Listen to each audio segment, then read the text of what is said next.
నేరాభిదేవికి ముగ్గురు బాలమ్మ, పకీరి పాంచారి వారి తోబుట్టు గోస్వర బాల.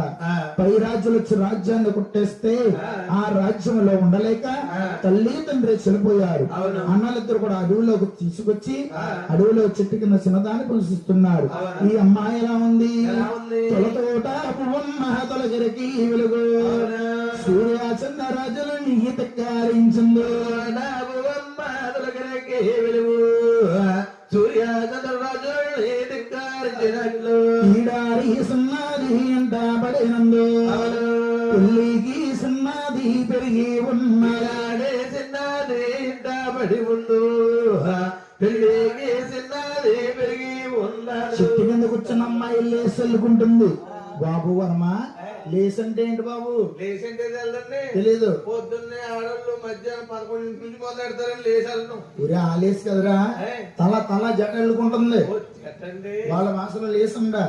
నాయన ఎప్పుడైతే అదే ధోరణి స్వాముల వారు వెళ్తున్నాడు, ఈ అమ్మాయి స్వామిని చూసుకుంటుంది. అలాగే రాజు ఎంతందాగాడమ్మా ఏ తల్లి కన్నది అలా మరి రాజు ఎంతందాగాడమ్ము ఎంతందాగాడమ్మా ఎన్ని నోములు నోసి కొడుకున్న కన్నాది మారేడు తల్లి మరిసిపోయిందేమో.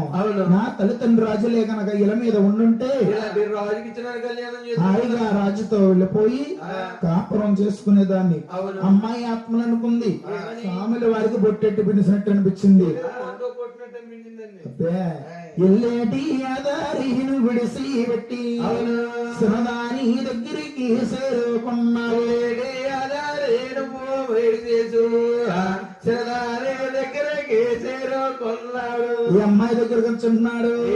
ఏ ఊరు సినదానా ఏ పల్లె నీదమ్మా, తల్లవరో తండ్రవరో తాబుట్టోలవరో ఏ పల్లె నీదమ్ము తల్లవరో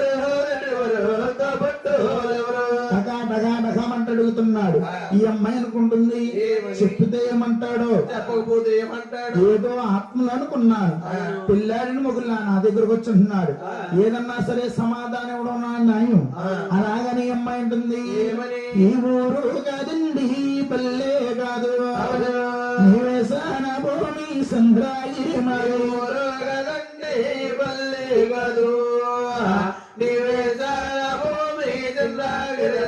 చంద్రగిరి నవాబు గారి బిడ్డల మండి పై రాజులు వచ్చి రాజ్యాన్ని కొట్టేస్తే ఆ రాజ్యంలో ఉండలేక తల్లి తండ్రి చెల్లిపోయారు. అడవిలోకి వచ్చి చెట్టు కింద భావించుకుని చెట్టు కింద